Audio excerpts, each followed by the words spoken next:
benção estar aqui com vocês novamente, trazendo, né, a palavra do Senhor, uma responsabilidade tão grande. O Senhor falou tanto comigo através dessa ministração. Em nome de Jesus, vai falar ao seu coração, ao nosso coração.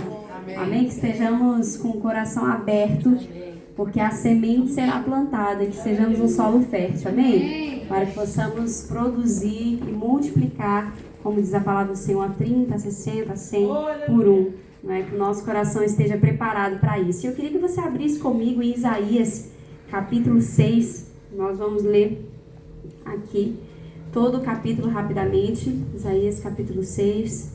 Prometo não me delongar muito. Se você estiver sem Bíblia, chega aí pertinho de alguém para poder acompanhar conosco. São 13 versículos. Isaías, capítulo 6. É uma passagem muito linda, muito conhecida, do chamado do Senhor ao profeta Isaías. Nós vamos aprender um pouquinho com essa passagem hoje. Amém? Amém. Isaías 6 diz assim: No ano em que morreu o rei Uzias, eu vi o Senhor assentado sobre um alto e sublime trono, e o seu séquito enchia o templo. Os serafins estavam acima dele, cada um tinha 6 asas. Com 2 cobriam o rosto, e com 2 cobriam os pés, e com 2 voavam. E clamavam uns para os outros, dizendo: Santo, Santo, Santo é o Senhor dos exércitos. Toda a terra está cheia da sua glória. E os umbrais das portas se moveram com a voz do que clamava, e a casa se encheu de fumaça. Então disse eu: Ai de mim, que vou perecendo, porque eu sou um homem de lábios impuros, e habito no meio de um povo de impuros lábios. E os meus olhos viram o Rei, o Senhor dos exércitos. Mas um dos serafins voou para mim, trazendo na mão uma brasa viva, que tirara do altar com uma tenaz. E com ela tocou a minha boca e disse: Eis que isso tocou os teus lábios, e a tua iniquidade foi tirada, e purificado o teu pecado. Depois disso, ouvi a voz do Senhor que dizia: A quem enviarei? E quem há de ir por nós? Então disse eu: Eis-me aqui, envia-me a mim. Então disse ele: Vai e dize ao povo, a este povo: Ouvis de fato e não entendeis, e vede em verdade, mas não percebeis. Engorda o coração deste povo, e endureça-lhe os ouvidos, e fecha-lhe os olhos. Não venha ele a ver com os seus olhos, e a ouvir com os seus ouvidos, e a entender com o seu coração, e a converter-se, e a ser sarado. Então disse eu: Até quando, Senhor? E respondeu: Até que se assolem as cidades e fiquem sem habitantes, nas casas não fique morador, e a terra seja assolada de todo. E o Senhor afaste dela os homens, e no meio da terra seja grande desamparo. Mas, se ainda a 10ª parte dela ficar, tornará a ser pastada, como o carvalho e como a azinheira, que depois de se desfolharem ainda ficam firmes, assim a santa semente será a firmeza dela. Amém. Amém. Eu quero fazer uma pergunta que hoje é, o tema deste momento aqui de ministração. Eu queria que você pensasse sobre isso. E nós vamos entender por que dessa pergunta com esse texto. E é: o que fazer quando vem a crise? Você pode perguntar aí para quem está perto de você: o que fazer quando vem a crise? Sempre temos, momentos de crise. Nós compartilhamos aqui, algumas irmãs compartilharam momentos atuais de crise ou testemunhos de crises que passaram, Mas a verdade é que, como um ciclo, a nossa vida ela é feita de momentos altos e momentos mais baixos. Há momentos de crise, há momentos de instabilidade, há momentos de incerteza, mas também há momentos em que a crise passa, em que nós vivemos uma alegria maior, mas aí depois vem uma outra crise. Nós vivemos processos com Deus, de crises e de aprendizagens com o Senhor. E a grande questão aqui é: o que fazer? Atualmente nós podemos até pensar que, como nação, nós vivemos uma crise, crises políticas, incertezas econômicas, como mundo nós vivemos incertezas, guerras, rumores de guerras, como diz a palavra do Senhor, o que vai acontecer, o que não vai acontecer, E quais marcas as crises vão deixar em nós? Que aprendizagens nós teremos a partir das crises? Como nós reagiremos a essas crises? E antes de nós entrarmos nesse texto especificamente, eu vi uma fábula, uma historinha, que eu achei interessante, que fala um pouquinho sobre isso, sobre o que aprender com as crises, com os momentos que nos colocam de cabeça para baixo, o que colocam o nosso contexto de cabeça para baixo. E a fábula diz assim: certa vez, um homem mantinha uma bela árvore que lhe dava muitos frutos. comida e o suco do que precisava. Dela tirava o que era necessário para viver e a certeza de que aquele era o seu lugar. Um dia veio uma forte tempestade de areia e o arrastou para longe de sua casa, levando-o para o meio do deserto. Lá ele encontrou um arbusto seco que mal tampava seus pés daquele sol escaldante. Sem comida, sem água e a tranquilidade que a sombra da sua árvore lhe proporcionava, o homem se debruçou a lamentar sobre o que poderia fazer. Justo nesse momento, ele avistou uma águia que aterrissava no galho do arbusto. Para surpresa do homem, a águia falou e perguntou: "Precisa de ajuda?" Chocado, o homem respondeu: "Estou morrendo de sede, minha boca e minha língua estão inchadas. Preciso de água para sobreviver." "Olhe para trás", disse a águia. "Siga aquelas aves, pois elas sabem onde a água se esconde nas pedras. Lá você poderá beber água." O homem voltou ao arbusto e no dia seguinte a água voltou. "Como está?" perguntou. "Consegui beber água, mas preciso de comida para sobreviver. A água só não basta." "Fique quieto e espere um animal passar. Quando ele passar, siga-o e ele pode te mostrar onde estão os cactos, cuja polpa você pode comer." Quando o homem seguiu o animal, ele encontrou comida e conseguiu comer. Sentindo-se bem, ele voltou ao arbusto e mais uma vez a águia voltou. "Posso fazer alguma coisa por você?" "Sim", respondeu o homem. "Embora já tenha matado a sede e a fome, preciso de uma nova sombra para não morrer queimado." "Pois é, aí não posso te ajudar", disse a águia. "O que farei agora?" perguntou o homem desesperado. "Não tenho abrigo, morrerei seco como este arbusto." Foi aí que outra tempestade de areia veio mais uma vez e, como se fosse o destino, fez com que o homem voltasse à sua árvore, aquela inicial. Mas ao retornar, percebeu que sua árvore não produzia mais frutos, apenas um abrigo do sol. Novamente lá estava ele, sem comida e sem bebida. Foi aí que o homem refletiu o que o deserto tinha lhe proporcionado. Das pedras ele conseguiu água, do cacto, que até então era espinhoso, ele conseguiu a comida de que tanto precisava. Adaptar-se às novas situações pareceu-lhe a melhor solução para viver sobre a árvore que não lhe dava mais frutos. A águia apareceu novamente, dizendo ao homem que havia encontrado outra árvore que dava fruto e sombra, mas que não garantia que isso seria para sempre. Pensativo, o homem respondeu: "Acho que vou ficar aqui mais um pouco." Essa fábula, ela fala um pouquinho sobre adaptações a momentos de crise, né? Ele tinha todas as coisas bem acertadas na sua vida.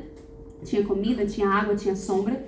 E um dia veio, né, esse rebuliço, o levou para o deserto e ali ele aprendeu a fazer coisas que ele não tinha que fazer antes. Ele aprendeu a tirar água de onde ele nem sabia que tinha, aprendeu a tirar comida de onde ele nem sabia que se poderia tirar, né? E quando ele se percebeu sem uma sombra, ele retorna para o outro lugar e aí ele percebe que no outro lugar ele até tinha sombra, mas não tinha água, não tinha comida e ele teria que se readaptar. Então essa aqui fala um pouquinho para nós sobre crise, sobre momentos de instabilidade, sobre momentos de bagunça. Eu acredito que, como falei aqui no início, todos nós já tivemos momentos em que a gente fala assim, tá tudo de ponta cabeça. Né? Tá tudo uma crise, tá tudo uma confusão, tá tudo uma loucura. Ou então o que virá depois? Essa instabilidade, essa incerteza do que vai vir, né? Como será o dia de amanhã, ou como será o próximo mês, ou como será o próximo ano, não é? Então, momentos de crise. E por que Isaías 6? Porque o primeiro versículo aqui de Isaías 6 fala assim, no ano da morte do rei Uzias. E o que isso significa? Significa um momento de muita crise naquela nação. Por quê? Uzias foi um rei bom. Uzias foi considerado até então o melhor rei de Israel, ali de Judá, no caso, né? Depois de Salomão. Salomão havia sido tinha tido o reinado mais próspero. O povo foi muito próspero, Salomão foi muito próspero, né? Mesmo se desviando ali em parte da sua vida nos caminhos do Senhor, mas vamos dizer que havia uma prosperidade sobre a nação. Depois de Salomão, muitos reis vieram, né? Inclusive Joás, que foi um rei bom, mas que a Bíblia fala que depois se desviou. Amazias, que foi o pai de Uzias, que a Bíblia vai falar que ele fez o que era reto, mas não de todo o coração, porque no momento ele se desviou do Senhor também. Mas Uzias, ele estava já no trono há 52 anos. Então era muito tempo. Um tempo de estabilidade na nação. Reparemos que, na verdade, era uma estabilidade econômica, a nação estava bem armada, né? Uzias, ele foi muito safo, vamos dizer assim. Ele andava nos caminhos do Senhor, pelo menos inicialmente, nos 10 últimos anos da sua vida que não. Mas ele subiu ao trono e ele fez muitas reformas em Jerusalém. Ele reorganizou o exército. Ele trouxe novas tecnologias de armamento. Tudo isso está em Crônicas e Reis. E vai falar sobre o reinado desse rei que foi muito próspero.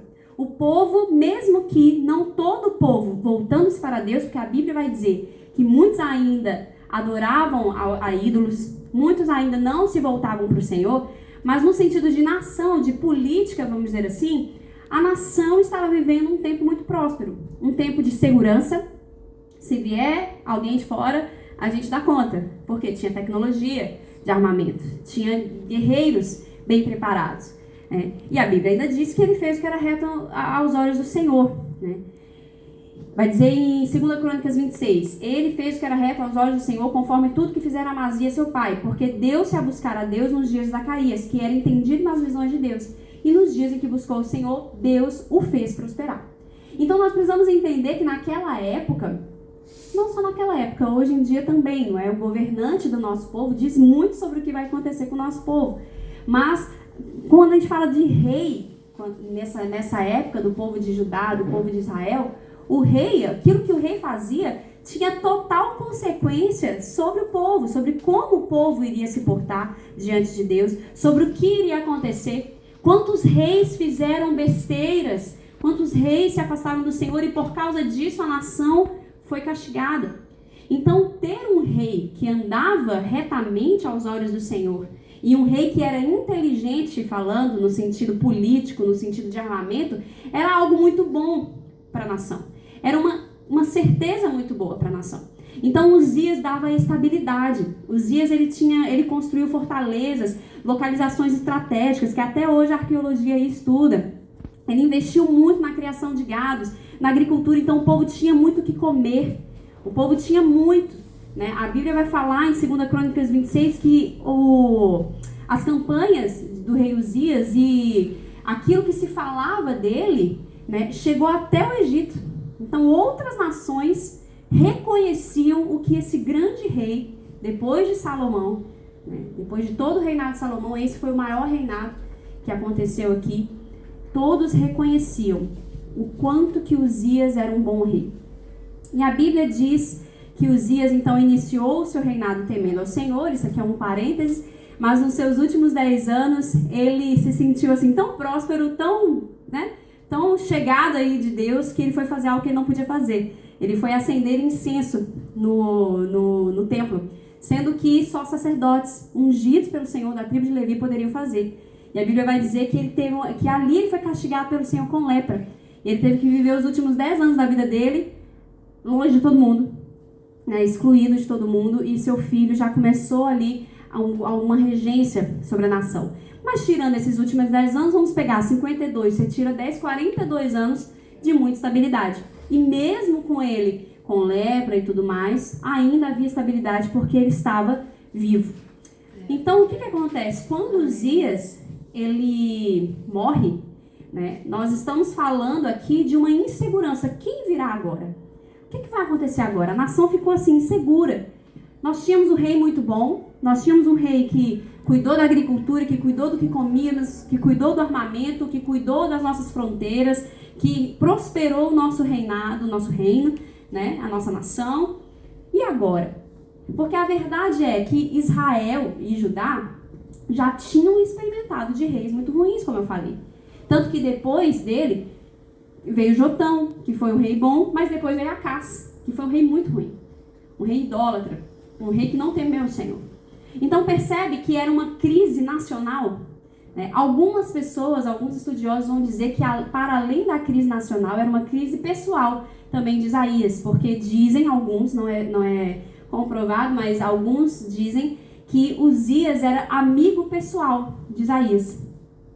Sendo isso ou não, a verdade é, havia uma crise instaurada. O que vai acontecer? Né? Que esperança nós vamos ter? Será que o próximo rei vai temer o Senhor? Será que não? Será que o próximo rei vai ser alguém como Ezequias, não é? Que vai fazer uma reforma religiosa, vai trazer o povo para perto de Deus? Ou vai ser alguém como Acás, que não temeu o Senhor? Quem virá? Então havia sempre essa insegurança. Então, a morte de Uzias marcou uma passagem de uma idade de ouro, de vigor ali de Judá, né, para um tempo, então, de que talvez até mesmo Acaz, que foi esse rei ruim que eu falei, que foi neto dele, já poderia ter ali alguma influência, né? E aí, o que nós podemos aprender com Isaías sobre momentos de crise? Isaías, não apenas ele, mas ele representando todo o povo, no entanto, agora falando do profeta Isaías em si, chegou no momento em que ele se deparou com a crise. Nós podemos aqui aprender 3 coisas com Isaías, com essa passagem, sobre o que fazermos quando vem um momento de crise. E a primeira coisa que nós podemos aprender aqui, a Bíblia vai falar que Isaías viu o Senhor. Então a primeira coisa que Isaías fez foi se achegar ao templo, né? E a Bíblia vai dizer que ele viu o Senhor assentado e a Bíblia começa a descrever aqui toda a visão da glória, da soberania de Deus. Aleluia! Então o que aconteceu com Isaías? Nesse cenário aqui, os olhos espirituais de Isaías foram abertos para contemplar que havia um verdadeiro rei da nação. Oh, glória! Que o rei Uzias havia morrido, que uma crise estava instaurada, mas que os olhos do povo não deveriam se voltar apenas para o rei físico, porque na verdade todo o reinado ia ser abalado. Porque alguém ia morrer em algum momento, não tinha como. Sempre ia ter incerteza quando o rei morresse. Mas o olhar de Isaías poderia estar, não só de Isaías como de todo o povo, poderia estar na soberania do rei verdadeiro, do rei de trono inabalável, amém? Aleluia! Nós servimos a um Deus que tem um trono inabalável. E isso precisa ser a nossa esperança. O trono não estava vazio, nunca estaria vazio. Glória a o rei Uzias Deus! havia morrido, mas o rei de todo o universo estava vivo, amém? Aleluia! Então essa a primeira posição que nós precisamos assumir é uma posição de, primeiramente, de não falar muito, mas de olhar e falar assim, e reconhecer, onde está Deus nessa história? Quem é Deus nessa história? E ele não muda, não tem sombra de variação. As circunstâncias não moldam Deus. Nós somos moldados por muitas coisas, mas Deus não é moldável a esse ponto, né? Então, para o desanimado profeta, ao se ajoelhar ali em oração no templo, o Senhor concedeu a ele uma visão transformadora. Como nós temos precisado de visões transformadoras, Aleluia! né? Como nós temos precisado dessa visão. Imagina como que deve ter sido sobrenatural. Acho que tem outra palavra para dizer, mas essa visão de Isaías, você enxergar os serafins acima, as asas cobrindo, né? Tudo isso aqui fala da glória, da soberania de Deus. O templo sendo cheio, a terra sendo cheia da glória do Senhor. Esse clamor no céu do Santo, Santo, Santo é o Senhor dos Exércitos. Eu vi um podcast hoje que falava sobre a expressão. Quantas vezes na Bíblia nós ouvimos essa expressão Santo, Santo, Santo, né? Vários momentos da Bíblia como canções que são entoadas mesmo nos céus. E porque o santo é uma característica tão própria de Deus, a santidade é uma característica tão própria de Deus, e quando você fala Santo, Santo, Santo, você reconhece junto com essa característica todas as outras. Você reconhece o amor, você reconhece a justiça, você reconhece a bondade, né? Você reconhece a integridade de Deus, a constância de Deus, né? Então aqui, o Isaías estava vendo o que acontecia no céu. O Senhor deu a ele uma visão do céu, que não podia ser menor do que a visão de crise que ele estava vendo ali, naquele momento, né, na terra. Ele assegurou a Isaías que apesar da aparente vitória da maldade sobre a terra, da insegurança, né, o Senhor continuava onipotente. Aleluia! Amém? O Senhor continuava onipotente. E essa deve ser a nossa atitude durante a crise, ou diante dela. Tudo passa, tudo é abalável, né? Apenas não é o reinado do Senhor. Amém? Oh, glórias! Hebreus 12, 26 a 29 diz assim: aquele cuja voz outrora abalou a terra, agora promete: ainda uma vez abalarei, não apenas a terra, mas também o céu. As palavras ainda uma vez indicam a remoção do que pode ser abalado, isto é, coisas criadas, de forma que permaneça o que não pode ser abalado. Portanto, já que estamos recebendo um reino inabalável, sejamos agradecidos, e assim adoremos a Deus de modo aceitável, com reverência e temor. Aleluia. Então, o autor de Hebreus, ele está dizendo, tudo é abalável. Tudo que é criado é abalável. Mas o Criador não é. Então, o nosso olhar, a primeira coisa que nós precisamos fazer diante da crise, não é pensar no plano A, B, C, D, E, F, G. Mas a primeira coisa vou olhar para o Senhor. Porque aí eu vou me colocar em órbita novamente, né? Eu vou me colocar na rota novamente, porque senão a gente fica desesperado, começa a pensar em todas as possibilidades. Mas calma, o que o Senhor está a dizer sobre isso? O que o Senhor está a falar sobre isso? A soberania de Deus é ilimitada, né? Ver a glória de Deus é reconhecer quem Ele era, quem Ele é, quem Ele será. Isso é ver a glória de Deus, é reconhecê-lo como Deus independente das nossas circunstâncias. Amém, Jesus. Ela não nos paralisa, né? Mas nos faz focar, ver a glória de Deus. Não nos paralisa, não nos faz ficar parados ali, porque a gente vai ver que tem outras duas coisas para fazer no meio da crise. A primeira delas é olhar para o Senhor, mas tem outras coisas para fazer. Então ela não nos paralisa. A gente também não fica aquém desse mundo, né? Assim, olhando para a glória de Deus e parado. Não. Mas ela nos motiva e nos faz focar naquilo que é inabalável. Amém? Amém, Jesus. Então, olhar para a soberania de Deus. Você pode repetir isso comigo? Olhar para a soberania de Deus. Amém. Então, esse é o primeiro ponto. O segundo ponto é o que Isaías fez. Ele olhou para a soberania de Deus e, consequentemente, ele olhou para si mesmo. O que eu vou aprender com tudo isso? Porque quanto maior a percepção da santidade de Deus, ali ele teve uma visão da santidade de Deus. Quanto maior o vislumbre, a percepção da santidade de Deus, mais consciência nós temos dos nossos pecados. Mais próximos da luz estamos, mais sujeira nós vamos ver em nós mesmos. Então a gente tem a percepção da santidade de Deus, temos consciência do nosso pecado e essa consciência do nosso pecado nos leva à experiência da santificação. Amém? Amém? Então é um processo, percepção da santidade, consciência dos nossos pecados, experiência de santificação. Amém. Então Isaías, quando ele se viu diante da glória de Deus, ele ficou desesperado. Ai de mim, eu vou perecer, eu vou morrer diante dessa glória. Eu não vou suportar tamanha glória. Por quê? Aí ele começa a reconhecer, consciência dos seus pecados. Por quê? Porque eu sou um homem de impuros lábios.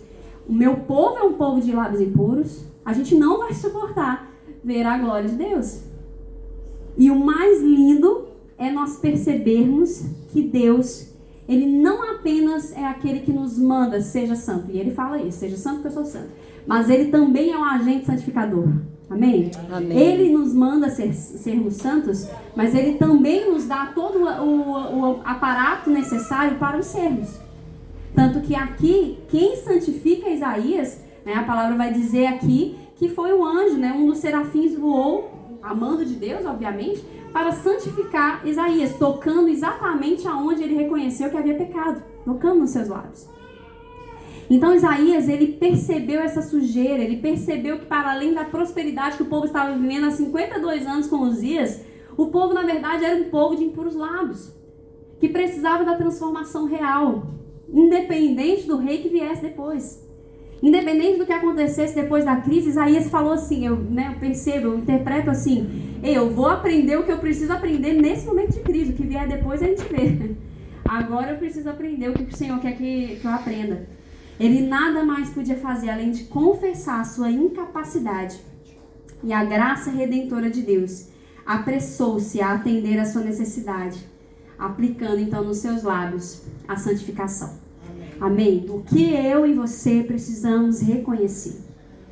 De que pecado nós precisamos ter consciência? De que limitação nós precisamos ter consciência? Ele foi purificado, ele foi equipado para o louvor da glória do Senhor. Porque a gente vai ver o terceiro passo, mas aqui ainda estamos no olhar para si mesmo. Deus não servimos a um Deus que apenas como eu falei, ordena algo, mas Ele nos equipa para isso também. A crise, ela é necessária para nos pôr em desordem, para mexer com a gente, para mostrar muita coisa, para a gente olhar e falar assim, meu Deus, eu achei que isso aqui eu já estava melhor, mas não estou. Né? Eu achei que eu reclamava menos, mas é verdade que não. Né? Eu achei que meus lábios estavam mais santificados, mas na hora que o negócio acontece, minha boca fala tudo mais um pouco. O que acontece? Não é? Muitas vezes a gente só percebe os nossos maiores pecados nos momentos de instabilidade. E aqui o Senhor, Ele permitiu, como em vários momentos do povo de Israel e da nossa vida também, esses momentos de desordem, para depois ter um ajuste de rota. No Egito, por exemplo, quem não viu, não sei se vocês viram, quem assiste Netflix, mas tem uma nova série aí, minissérie, né, de 3 capítulos sobre Moisés. E é bem interessante, tem umas visões bem interessantes. E um dos teólogos lá, ele fala assim, que era bem engraçado que Deus era capaz de fazer a desordem, mas que muitas vezes os deuses do Egito também eram. Porque na hora lá, né, que eles conseguiam reproduzir algumas das pragas, Deus trazia desordem e os deuses egípcios, né, os feiticeiros egípcios, conseguiam também replicar algumas, não todas, algumas daquelas desordens, mas nenhum deles era capaz de fazer passar. Nenhum deles era capaz de trazer a ordem novamente. O único capaz de trazer a ordem novamente era o Deus Todo-Poderoso. Aleluia! Amém. A terra sem forma e vazia não foi do além. Foi Deus que fez a terra sem forma e vazia. Porque depois ele trouxe forma, depois ele preencheu. Então, a instabilidade não é antônimo de Deus. Não é oposto de Deus. Se eu estou com Deus, eu não vou ter momentos de instabilidade. Ao contrário, você vai ter, porque faz parte do método de Deus, da pedagogia de Deus. Faz parte desordens, para que ele possa colocar em ordem. Amém. E aqui, então, a crise foi necessária para Isaías começar o seu ministério, porque ele teve que começar o seu ministério vendo a glória, tendo consciência do seu pecado e tendo a experiência da santificação. Que experiência de santificação nós precisamos ter? A crise não cumprirá o seu papel se nós não olharmos para Deus e não olharmos para nós. A percepção, então, da santidade, consciência do pecado, santificação. Né? E aí o terceiro passo, que foi a unção para servir. Amém. Não para por aí. Não para no olhar para Deus e contemplar a soberania de Deus. Um dia nós só vamos contemplar a soberania de Deus. Aleluia. Não para só no olhar para Deus. Olhar para Deus precisa nos fazer olhar para nós mesmos. Precisa nos fazer ter consciência do pecado. Precisa nos levar a uma experiência de santificação. Mas também não para aí. Porque se parasse aí, estávamos no céu. A experiência da santificação de Isaías levou a esse diálogo muito engraçado até de Deus com ele, porque imagina, se só estou eu e Deus na sala, né? Só estou eu e outro ser humano, quer que seja, outra pessoa, na sala, e a pessoa fala assim, nossa, quem é que vai fazer isso por mim? Aí você vai olhar para o lado e falar, não tem ninguém para falar, né? Vai ter que ser eu, eis-me aqui, Senhor, né? Então Deus, ele colocou Isaías ali e falou, Isaías, você vai ter que dizer sim, se você disser não, beleza, mas você... Assim, só tem você aqui. Quem há de ir por nós? Eu preciso enviar alguém. E aí o Senhor capacita Isaías para o chamado. A santificação nos leva a dizer também, eis-me aqui. Né? Cada crente, guarde isso no seu coração. Cada cristão é chamado para servir. Amém? Nós não fomos chamados para ficarmos parados. Nós não fomos chamados para vivermos para nós mesmos. Nós não fomos chamados para ficarmos em cima de um monte, num monastério, ficarmos isolados do mundo. Nós não fomos chamados. Pode até ter algumas pessoas que vão ter um chamado específico para isso. Mas a maior parte de nós não. Nós fomos chamados para, santificados pelo Senhor, pegarmos a mão do batente. Aleluia. E Isaías, Glória a aqui, Deus. Ele foi convidado então por Deus. Quem há de ir por nós? E aí, espontaneamente, não é? Isaías, ele aceita esse chamado do Senhor. Servir não é uma obrigação sem opção. Você pode dizer não. Jonas disse e se deu mal, né? Mas assim, você pode dizer não. Mas um cristão que não serve, não entendeu o seu propósito. Né? Então, assim, a nossa postura diante do chamado de Deus precisa ser, eis-me aqui, Senhor. Eis-me aqui, Senhor. Mesmo que fosse parecer, Deus já estava preparando Isaías, vai parecer que tudo que você está fazendo é em vão, porque ele começa a dizer aqui que o povo não vai ouvir, que o povo vai fechar os ouvidos, que o povo não vai entender nada, que o povo não vai se converter, que eles vão para o exílio, mas que depois vão voltar, mas que depois não sei o que, até que haja uma semente que vai salvar. Então ele está profetizando até aqui já sobre Jesus. Mas, mesmo que parecesse que ninguém estava escutando, que ninguém estava fazendo nada, que não estava adiantando de nada, Isaías precisaria caminhar sob essa direção aqui. Amém. Não sobre o que os olhos dele estariam vendo, porque em um momento Isaías ia se questionar. Senhor, eu estou falando, eu estou profetizando, eu estou fazendo tudo que o Senhor me fez para fazer, tudo que o Senhor me mandou fazer, me ungiu para. No entanto, eu não vejo nada. Eu só vejo o povo rejeitando. Mas aí Isaías teria que lembrar lá desse começo, desse chamado. Eu vi o Senhor, eu enxerguei a mim mesmo e eu disse, eis-me aqui. Então eu vou. Sob a direção do Senhor. Amém? Amém. Então, o quanto a nossa intimidade com o Senhor tem nos impulsionado a servir, a dizermos eis-me aqui, a buscarmos descobrir em Deus, não é? Vendo o Senhor, reconhecendo quem somos diante dele, sendo santificados por ele, para onde ele nos tem impulsionado, para onde o Senhor te tem impulsionado. E concluindo aqui, né, o que fazer então quando chega a crise? Olhar para Deus, olhar para nós e olhar para aquilo que fluirá de nós, dos processos da vida, das crises que o Senhor nos permite viver para algo, né? A crise não é o fim, a crise não é o seu fim, a crise tem um fim, amém? Ela Amém, tem um fim. amém, Né?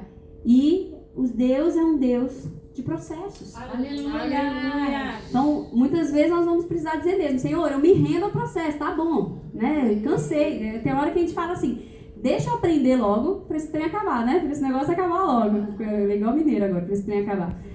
Mas assim, Senhor, me mostra o que o Senhor quer me ensinar.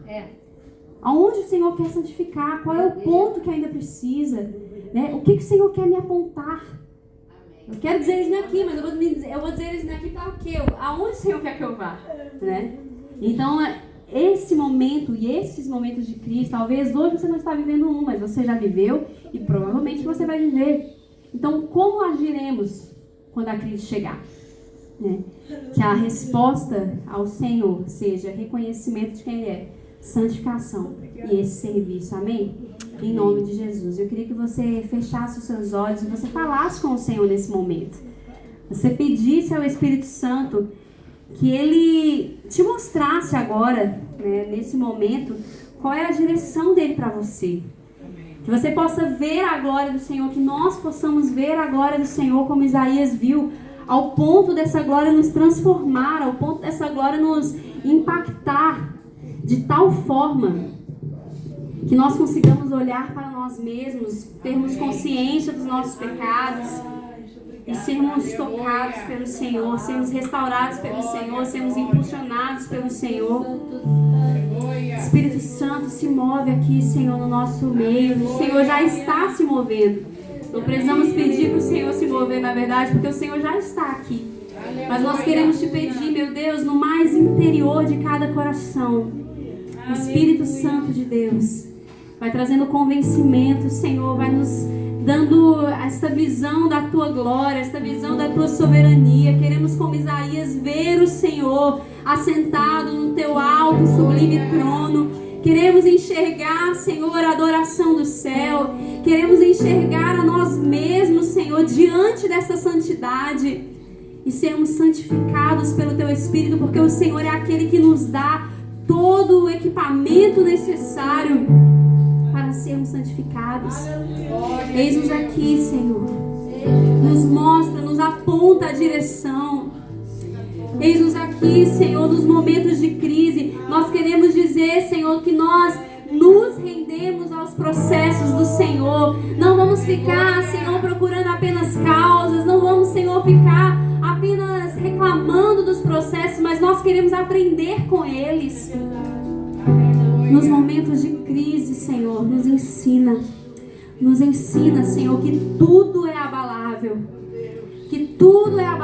mas que o Senhor não é, que há plenitude em Ti, Senhor, a constância em Ti, a certeza em Ti, mesmo em meio às incertezas, a constância mesmo em meio às inconstâncias. Ah, Senhor, a esperança mesmo em meio à desesperança do ser humano, Senhor.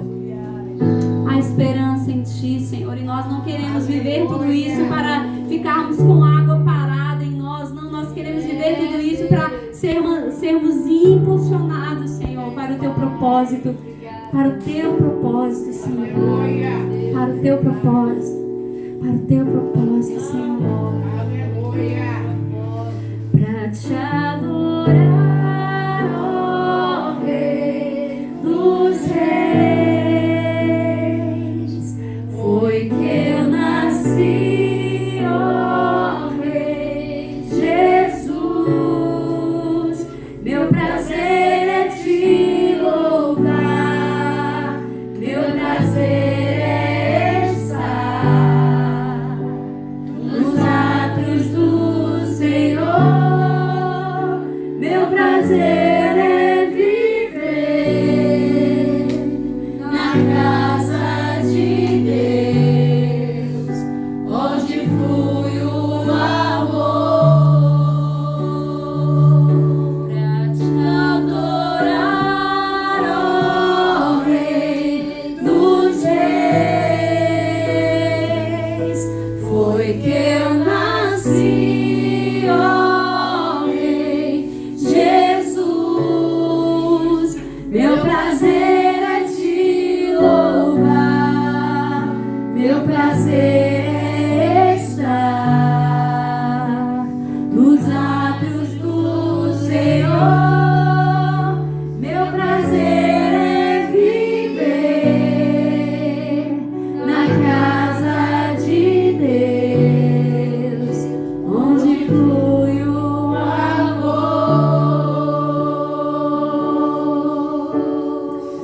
Nosso prazer é a Tua presença, Senhor. Você pode dizer isso a Ele aí no seu lugar. Você pode dizer, Senhor, na crise ou não nela, Senhor, o meu prazer é estar em Ti. Seja, Senhor, nos momentos em que o Senhor vai bagunçar tudo, nos momentos que o Senhor vai colocar tudo em ordem. O meu prazer não está no que o Senhor fará com as circunstâncias. O meu prazer não está com o que o Senhor fará na nação, o que o Senhor fará na minha vida necessariamente. Mas o meu prazer, Senhor, está em viver o processo contigo. O meu prazer está em ver o Senhor neste processo. Senhor, em ser transformado por Ti neste processo. E ser impulsionada pelo Senhor para os Teus propósitos. Leva-nos, Senhor, a este lugar. Leva-nos, Senhor, a este lugar. Leva-nos, Senhor, a este lugar. Leva-nos, Senhor, a este lugar de contemplar a Tua beleza. Leva-nos, Senhor, a este lugar de contemplar a Tua face. Leva-nos, Senhor, a este lugar onde nada mais importa. Nada mais importa, só o Senhor. Nada mais importa, só o Senhor. Leva-nos a este lugar, Jesus. Leva-nos a este lugar, Senhor. Nada mais satisfaz minha alma. Nada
nada mais me satisfaz.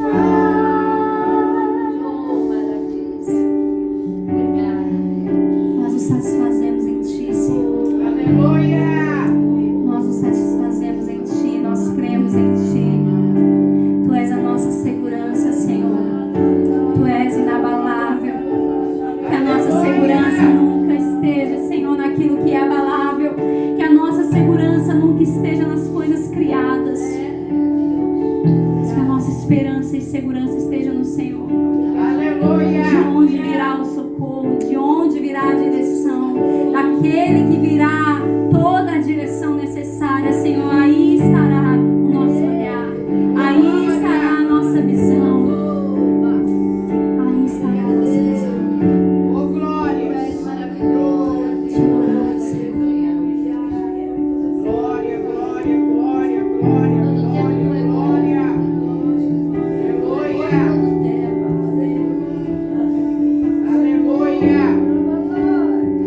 Você pode, nesse momento, antes de finalizarmos aqui, você pode orar com uma irmã, com um irmão aí do seu lado e declarar sobre a vida dele, sobre a vida dela, esse tempo de direção do Senhor em meio à crise ou às crises que virão, a crise presente. Pode ser boca do Senhor aí nessa vida, nessa pessoa, em nome de Jesus, declarando que ela verá o Senhor, que ela verá o soberano sobre o trono, que ela verá a si mesma, que ela terá consciência dos seus pecados, que ela será santificada, impulsionada, ungida, capacitada pelo Senhor para o que virá. Declare em nome de Jesus.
E eu sinto o Senhor ministrar sobre nós, a dizer que o que Ele deseja de mim e de você é que olhemos menos para as circunstâncias e que olhemos mais para Ele, amém?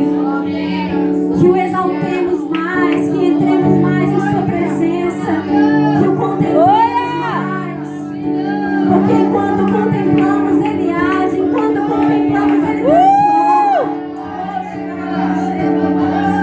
enquanto contemplamos Ele traz a ordem novamente, enquanto contemplamos Ele dá a direção. Gastemos mais tempo em contemplá-lo. Gastemos mais tempo em contemplá-lo.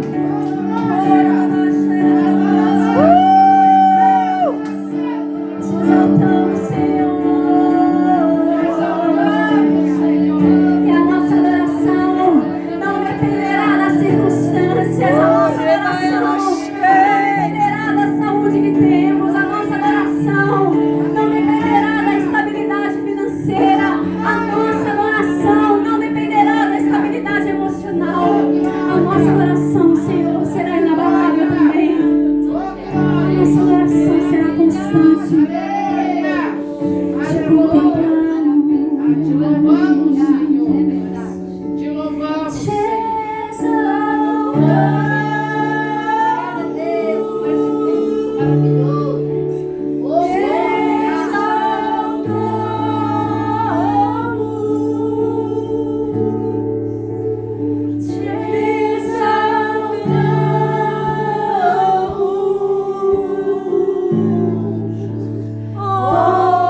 Senhor.